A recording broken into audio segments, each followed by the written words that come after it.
Bonjour à toutes et à tous. Alors, le commissaire à la langue française a confirmé hier ce que tout le monde sait au Québec, mais ce que continue à nier le gouvernement de la CAQ, c'est-à-dire qu'il y a eu des coupures massives dans les services de francisation pour les personnes immigrantes. 450 professeurs ont été mis à pied dans les centres de services scolaires spécialisés en francisation. Selon le collectif Francisation, ce sont 11 000 étudiants en francisation qui ont été affectés, qui ont perdu leur cours. Il est impossible au Québec actuellement pour une personne qui arrive au Québec de s'inscrire dans des cours de francisation. C'est le cas dans la circonscription de Jean Talon, dans la région de Québec. Il n'y a pas de nouveaux cours pour des personnes qui veulent commencer des cours. Et j'allais dire acculés au bord du précipice, mais même pas, alors qu'ils sont en train de tomber dans le précipice de ce fiasco de Francisation Québec. Le ministre Roberge et le ministre Drainville sont enfin obligés de l'admettre en investissant 10 millions de dollars pour rouvrir des salles de cours, pour rouvrir des cours qui, continuent de dire, n'ont jamais été fermés. Mais là, il dit, on va investir 10 millions pour les rouvrir. Alors, c'est un pansement sur une plaie béante parce que c'est un saccage des services de francisation auxquels on a assisté. Ce qui se passe à Francisation Québec, là, ça va trôner là, dans le panthéon des fiascos bureaucratiques et administratifs auxquels le gouvernement de la CAQ nous a malheureusement habitués depuis son élection. Là-dessus, on est prêt à prendre vos questions. Sur ce, nous, la FMSQ va sortir ce matin pour, entre autres, dénoncer le fait qu'il y a des ratés de service avec les restrictions budgétaires et que ça met même des patients à risque. Bon, on n'est pas surpris. En fait, vous savez que ça, c'est un peu comme les sonneurs d'alarme, là. Ce qu'on souhaite, c'est mettre fin à l'omerta. Puis quand les services publics sont touchés, particulièrement en santé, ce qu'on souhaite, c'est que les gens puissent le signaler, puis que le gouvernement puisse corriger le tir. Alors, les médecins, visiblement, ont l'autonomie pour le faire, mais qu'ils le fassent pour qu'on constate véritablement les effets des compressions massives qu'on s'apprête et qu'on a déjà commencé, en fait, à faire dans le secteur de la santé. Mais je pense que c'est une information publique absolument essentielle. Alors, moi, je les encourage à... Ça risque d'être ce matin. On est en négociation. Ils se mettent dans une position de négociation. Est-ce que vous croyez que c'est le cas ou... en fait, ils s'inquiètent vraiment pour leurs patients? Non, mais déjà, il y a des histoires dont on entend parler de soins de santé qui diminuent, qui se dégradent, des postes qui sont abolis, des services qui ne sont pas donnés, les listes de chirurgie en chirurgie ne diminuent pas. Aujourd'hui, il y a encore une nouvelle, non pas sur la santé, mais sur les chèques emploi-service. Un peu partout, l'approche du gouvernement va faire mal. Alors, moi, je pense que ce qui sera rapporté, si c'est fidèle à la réalité du terrain, il faut que les Québécois le sachent et en prennent acte. Mais ça n'a rien à voir avec ce qui se passe à la table des négociations. Moi, ce que je comprends, c'est pas qu'on va provoquer des ruptures de services, qu'on va constater les effets des compressions budgétaires du gouvernement sur les services. C'est différent. C'est pas provoqué par les médecins qui le dénoncent. C'est une réalité qu'ils vont observer. C'est totalement différent.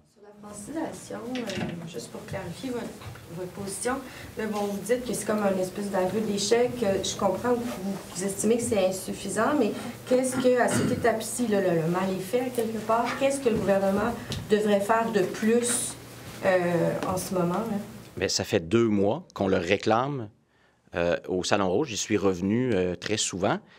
J'ai d'ailleurs révélé il y a quelques semaines, et la réponse est là, que les budgets du ministère de l'Éducation pour les centres aux adultes, les centres de services scolaires, éducation aux adultes, francisation, ont été coupés.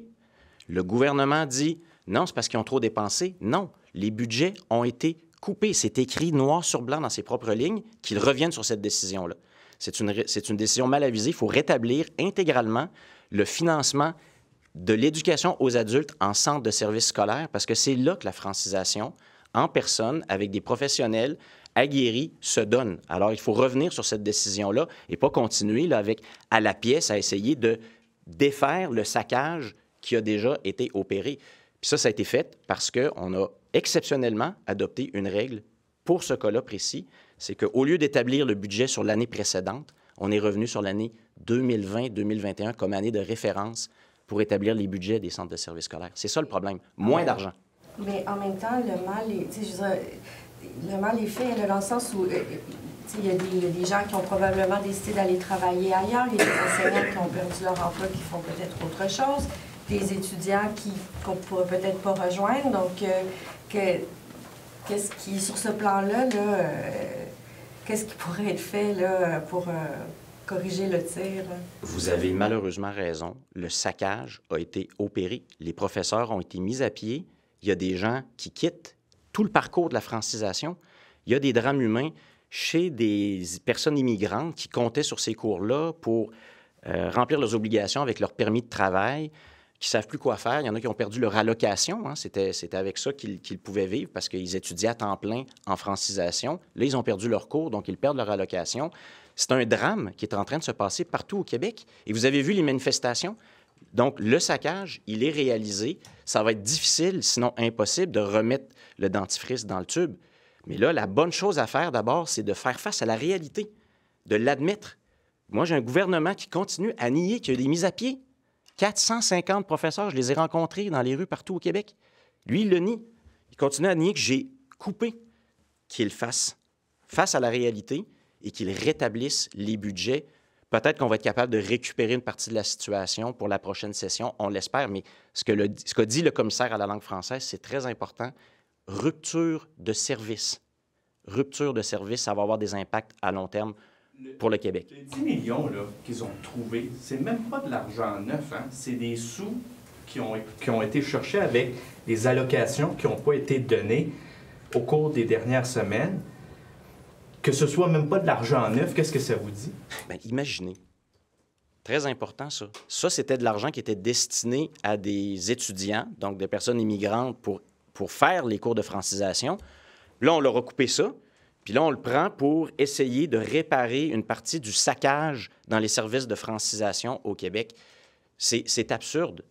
Ce qu'il faut faire, c'est rétablir les budgets dans les centres de services scolaires. C'est ça qu'il faut faire. Et ces budgets-là ont été coupés, malgré le fait que le gouvernement continue à le nier. Dans le fond, il faut qu'ils reprennent l'année 2023-2024 comme référence pour rétablir les budgets. Qu'ils applique ses règles habituelles. Donc, comment ça fonctionne quand le ministère de l'Éducation, parce que là, c'est souvent Roberge, mais le ministre Roberge qui répond, mais là, ici, c'est le ministre Drainville qui est sur la sellette là-dessus. Le budget est établi en prenant 80 du budget de l'année précédente et 20 de l'année qui précède. Là, cette fois-ci, de manière exceptionnelle, c'est écrit en toutes lettres.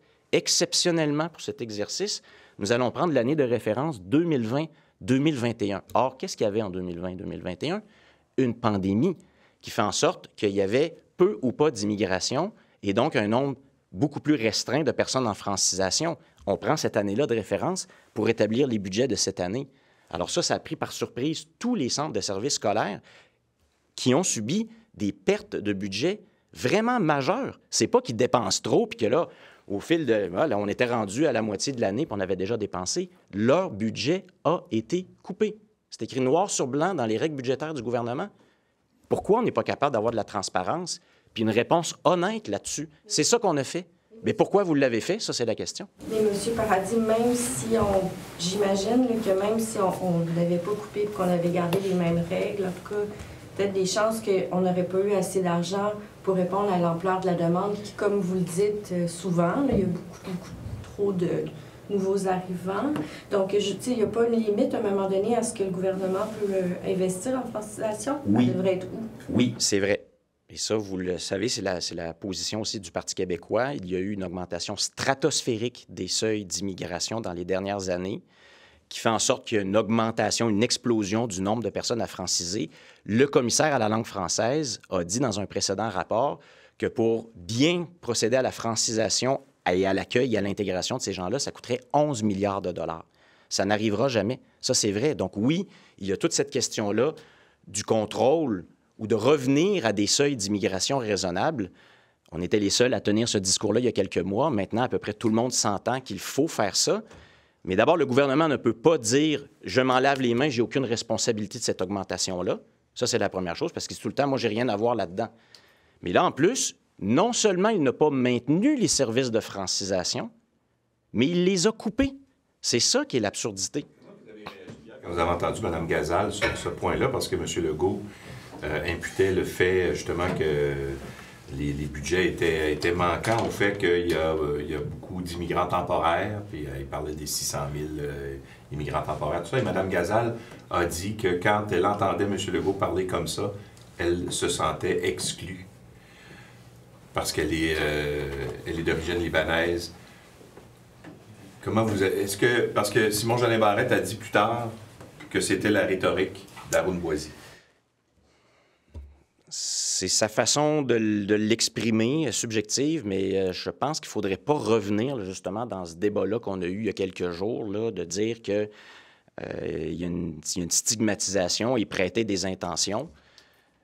Derrière ça, là, nous, on est clair au Parti québécois, c'est qu'il y a un gouvernement qui dit une chose et qui fait le contraire, qui fait de la communication sur Francisation Québec, mais ce qu'il a livré, c'est de la bureaucratie, de la paperasse difficile à compléter pour les personnes immigrantes qui, justement, ne parlent pas le français. Ça aboutit à des listes d'attente, pas de vrais cours. Je le dis toujours, moi, nommez-moi une place où il y a un nouveau cours qui se donne. J'ai demandé au ministre Roberge, à Québec, là, nommez-moi la place là, physiquement où il y a un cours là, avec un professeur puis des immigrants. Il n'a jamais été capable de me répondre. Mais Mme Gazal, si c'est ça qu'elle pense, elle ne peut pas le dire? Bien, c'est sa vision subjective, mais il faut faire attention de ne pas retomber dans une partie du débat où on s'est exprimé, tout le monde ensemble à l'Assemblée nationale. Pardon? Est-ce que c'est raciste de réagir comme ça? Est-ce que c'est de dire que les Québécois sont racistes? C'est la rhétorique d'Haroun Boisy. Je ne voudrais pas trop aller dans les propos de Mme Gazal, là, de Ruba Gazal. Là. Je ne pense pas qu'elle ait dit que c'est du racisme. Elle a dit « Je me sens visée comme personne qui est arrivée comme immigrante et qui est passée par le service de francisation ». Ce sont ses paroles à elle. Là. Nous, on a notre vision sur cet enjeu-là, sur ce problème-là, sur le saccage des services de francisation. Vous voulez gouverner, monsieur, c'est votre désir, là, ce que je pense. Vous êtes senti comment par rapport à ces propos-là, vous qui défendez la nation québécoise? Par rapport aux propos de Ruba Gazal? Oui. C'est sa vision. Je préfère la façon dont nous, on amène les choses, c'est-à-dire de se baser sur les faits qu'on a devant nous, c'est-à-dire qu'on a un gouvernement qui dit que la francisation, c'est essentiel pour la langue française, pour la survie de la nation, ce sont ces mots, et qui coupe les services de francisation. C'est ça notre vision. Ce sont ses propos. Ça lui appartient. Monsieur Arsenault, juste une question sur les plans de l'Auto-Québec de faire des salons de jeu un peu partout. À Rimouski, c'est, semble-t-il, contesté, santé publique, pas loin de logements sociaux. Qu'est-ce que ça vous dit que la Société d'État est dans les plans de multiplier ce genre d'établissement-là? Bon, en fait, la question qu'on peut se poser, c'est ça répond à quel besoin dans la société québécoise de multiplier les salons de jeu à travers le territoire. Et nous, on est très intéressés de savoir ce que pense la santé publique d'un tel développement. Et il y a déjà des avis qui ont été donnés spécifiquement là, à Rimouski, mais on ne peut pas y aller à la pièce. Là, il y a un plan de développement, d'expansion important. Moi, j'en appelle à la Direction nationale de la santé publique de se prononcer là-dessus, à savoir quels sont les impacts. Du Québec peut expliquer une offensive pour avoir plus de salons de jeu. Mais écoutez, si l'objectif du gouvernement, à travers l'Auto-Québec, c'est d'augmenter les revenus, donc à travers l'expansion des salons de jeu pour résorber le déficit, sans prendre en compte les impacts sur la santé publique que ça peut entraîner, ce serait complètement irresponsable. Alors, moi, je pense qu'il faut analyser. Ce débat-là, on l'a déjà fait là, à l'ouverture des grands casinos, mais là, il y a quelque chose qui est je dirais, assez sensible, et je pense qu'il faut obtenir l'avis de la santé publique avant d'aller de l'avant. M. Jolin Barrette vous a reproché hier votre absence là, à la réunion pour étudier le mandat d'initiative que vous aviez vous-même demandé sur les données en santé.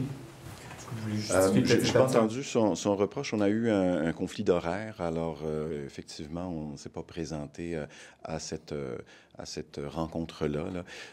Rencontre habituellement où, évidemment, on est présent, on fait notre plaidoyer et où la CAQ systématiquement refuse d'étudier nos demandes. Mais ce n'est pas la raison pour laquelle on n'est pas allé. Là, il y a vraiment eu un conflit d'horaire. L'aviez-vous avisé? Hein? L'aviez-vous avisé? Non, on n'a pas avisé à l'avance, effectivement. Non, mais en fait, il y a eu une confusion dans la gestion de mon agenda là, avec mon équipe. Là. Alors, j'ai effectivement, en toute transparence, appris qu'il y avait une rencontre 5 minutes après le début de cette rencontre-là. On les a avisés qu'on ne pourrait pas être là. Non, c'est hier. On parle de hier matin. Là. Ah oui, OK. non, Just to have a quick reaction from you, Mr. Paradis, Quebec has decided to bring this Court of Appeal decision on basically prohibiting police that, this story about racial profiling and police doing some random traffic stops. Quebec has decided to bring this case to ask the Supreme Court of Canada to examine this ruling by the Court of Appeal and the Superior Court. Do you have the impression that's the right decision to do? Well, you understand that since this is under consideration by a tribunal, I'm going to be circumspect in my answer. The Court of Appeal, the Quebec Court of Appeal, raised very serious concerns about the fact that random interceptions might have as an impact racial profiling. Serious concerns. So we do hope that the argument that the government of Quebec will bring to the Supreme Court is very serious, and we look forward to having a look at that argument. On the Francisation classes, the fact that finally the Minister Roberge is putting $10 million to the Education Ministry.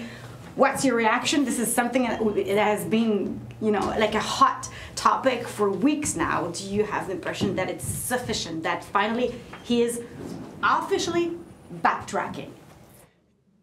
Minister Roberge is officially backtracking. It's an admission. The fact that he's investing $10 million to reopen French classes means that French classes were closed, which is something he has repeatedly denied in the past 2 months. I've been asking the question. I've been bringing this issue back and back and back here at the Salon Rouge, and time after time, he said, no, we're investing more. But the fact remains that 450 teachers, French teachers, have lost their job. Francisation, right? 11,000 students have lost their classes. It is impossible for an immigrant coming to Quebec now to register to a new class.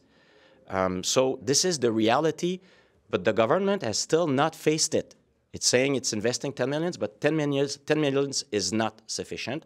What must be done is reinstating the budget for the Centre de Services Scolaires at the level they were supposed to be initially. What do you make of the fact that it took so long to come to this conclusion, to invest the $10 million, the fact that he had been denying that there were classes being closed? What does that say to you? It says that it is another administrative managing disaster by this CAQ government. Once again, I think they didn't see it coming. What is the intention in shutting down all French francisation classes throughout Quebec and then replacing them by some administrative red tape process at Francisation Québec that doesn't have any impact, real result on the ground right now? Very hard to know, but once again, it's a management administrative disaster that's going to have long-term impacts on immigrants, on the course that they have to follow to really integrate in our society, and that's exactly what the French language commissioner said yesterday. He confirmed that there is an interruption of service, and he's very concerned. En français, sur la Cour d'appel, si vous permettez. La Cour suprême, pardon, sur les interpellations aléatoires. Qu'est-ce que ça vous... Oui, la Cour d'appel du Québec a soulevé de très sérieuses questions sur le fait que les interceptions aléatoires peuvent avoir comme effet de résulter en du profilage racial. Donc, il y a eu des preuves qui ont été déposées à l'effet que souvent, certaines personnes étaient plus ciblées que d'autres. Et nous, on a exprimé donc des inquiétudes par rapport à ça. Je vais être circonspect dans mes commentaires parce que donc ça s'en va en appel en Cour suprême. Mais donc, on espère que l'argumentaire du gouvernement du Québec sera très solide. On comprend que c'est un outil dont la police se sert et qu'ils disent qu'ils en ont besoin. Est-ce que c'est une interdiction complète que ça prend? Est-ce qu'il y a d'autres alternatives en matière de formation, etc.? On le verra, mais on attend de lire et de connaître l'argumentaire du gouvernement du Québec en appel. Merci.